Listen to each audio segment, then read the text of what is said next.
ஒரு டாஸ்க்னு சொன்னால் நம்ம செய்யணும், அதெல்லாம் பண்ணணும் அப்படின்னு அவங்க ஏதோ பேச, இது அப்படியாங்க, சரி சரிங்க, அப்படியானாலும் அவங்க பக்கத்தில் அவங்க கேப்டன், அவங்களுக்கு கொஞ்சம் மரியாதை கொடு அப்படின்னோடனே இவங்க அப்படியே போனதுக்கப்புறம் ஒரு மாதிரி ஒரு மூமெண்ட் ஒன்று போட்டு காமிச்சாங்க. பயங்கரமாக இருந்தது.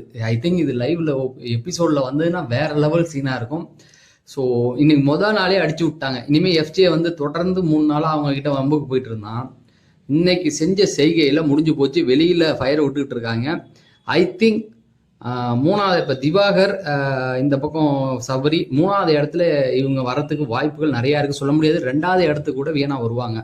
ஏன்னா அந்த அளவுக்கு வெளியில் இப்போ மாஸ் மூவ்மெண்ட் கிரியேட் ஆகிட்டு இருக்கு. அடுத்தது பிரவீன் 14.58 16,004. இவர் என்ன பண்ணியிருக்காரு, இவரை பற்றி நம்ம பேசுறதுக்கு ஏதாவது சொல்லுங்க பார்க்கலாம். லாஸ்ட் வீக்ல ஏதாவது பண்ணாரா, இவரை பார்த்தீங்களா? இல்லை, அந்த எலியா இருந்தார், அந்த எலிக்கு போதும்னு நினைக்கிறேன், பேர் சொல்லி சொன்னால் போதும். வேற ஏதாவது பண்ணாரா? இல்லை. அடுத்தது பார்த்தீங்கன்னா சுபிக்ஷா 14.11 15,488. ஸோ இவங்க அந்த வீட்டில் இருக்காங்க. இந்த வாரம் கொஞ்சம் அடக்கி வாசிச்சாவே போதுமானது. நல்ல பேர் இருக்கு அப்படிங்கிறது இந்த ஓட்டை பார்க்கும்போது தெரியுது. ஆனால் அதை கெடுத்துக்காம இருக்கிறது நல்லது. கேம் அவனுங்க கூட சேர்ந்துக்கிட்டு எஃப்ஜே சபரி கூட சேர்ந்துட்டு ஏதாவது ஒன்று பண்ணிட்டாங்கன்னா மொத்தமும் முடிஞ்சு போயிடும். ஸோ நல்ல பேரை காப்பாற்றிக்கணும் அப்படிங்கிறது தான்.